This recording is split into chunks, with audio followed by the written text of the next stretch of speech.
Hi, this is Chad Griffith, Eastern High School. This is a quick video to help my students get through the setup process and to remind them of the do's and don'ts on their research papers. The first annotation here on this Google document talks about the name. The student's name should go before the page numbers that show up in the header or footer of each page. My personal preference is that we stick with MLA 7, which says top of the page is the best place. Here where it says last name, that should be the last name of the student. The page numbers were placed by going to Insert, Page Number, Top of Page. Anything typed in the header or footer will appear on each page. So if we scroll down here, we see that last name followed by 2, and then last name followed by 3, etc. In the header to the left, we have the student's name, followed by the teacher's name, followed by the class, period, and date. All of this is standard double space with no extra spacing between the end of the date and the start of what is the title, which is next. To prevent extra spacing, the student should go to line spacing and verify by using custom spacing that line spacing is 2 and there are no extra spaces before or after the paragraphs. Just in case there is a change in the formatting somewhere in the paper, the student can hold down the Control key and tap A, and it will select all of the content in the paper. Once all of the content is selected, the student can then verify by going in to the settings, double spaced, nothing before or after. Alright. Title of the paper should use standard capitalization conventions where the little words, like prepositions and articles, are not capitalized and everything else is. The indent on the introductory paragraph is a standard indent, and it is a 1/2 inch. Here we see some of the standard double spacing mentioned in the annotation to the right. Here the first support paragraph in this paper is talking about Wikipedia, and it mentions the Wikimedia Foundation as the parent of Wikipedia, and we see our first citation. Please note that Wikimedia About here references something in the Works Cited page. So if we scroll down to the Works Cited page, we should alphabetically find Wikipedia About. And once we have, we could go ahead, if we chose to, follow the live link there and verify the content. Of course, the purpose of this paper is to show that really the only useful way to bring Wikipedia into the writing of a research paper is to look at articles and see if the author of the article used any reliable resources. And if said author did, then the student may also want to look into those resources. But Wikipedia, of course, cannot be cited as a resource on its own.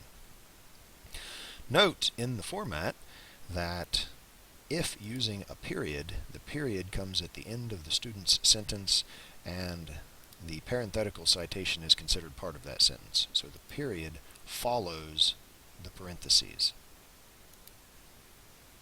Here we have an example that includes a direct quote followed by the parenthetical citation followed by the period. On page 2, in this case, we see a block quote. Block quotes, as used for these papers, include a full 1-inch indent of the entire quotation, but does not include quotation marks. The quotation marks are excluded because the indent represents the fact that it is a quote from said resource, in this case, Wikipedia About again. There is no indent from the right, and we are sticking with standard double space. Here we see the Latin sic, an abbreviation for just as that, and we use it when the author of this paper is showing that what was quoted had an error. In the case of Hawaiian word, the two were jammed together in the original resource, and I chose to note that it was not my error, but the author's error.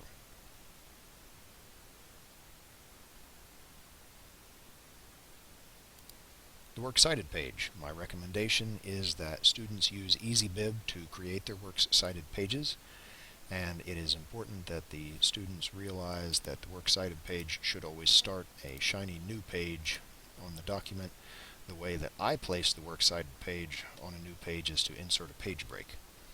So if I take my Works Cited and put it on the page above, I can go to Insert, Page Break, and it should, but it didn't, automatically move it to the following page. Sadly, it was already on the last line of the page above, so that didn't work too well. But once a page break is inserted, whatever immediately follows it will always show up on the following page. So as the student continues typing, Works Cited will continue to appear on the following page, in this case the last page. Note the hanging indents. The hanging indents are the reverse of a traditional paragraph style, where the first line has no indent and all of the other lines on each of the citations have a half-inch indent. This allows us to look at our alphabetically organized bibliography and to easily find the information in the Works Cited page and relate it to information in the paper. So if I look here at the author named Pettyward, I can find his material alphabetically by looking up Pettyward here in the Works Cited page, and I could choose then to verify the information by following the link. MLA 7 says that the URLs or web links are not a necessity, but as a teacher I require them so that I can easily verify my students' information. Please keep that in mind. That, along with the annotations here, should pretty much cover the basics and get each student off to a great start. I hope that you enjoy the research that you do and that your papers are stellar.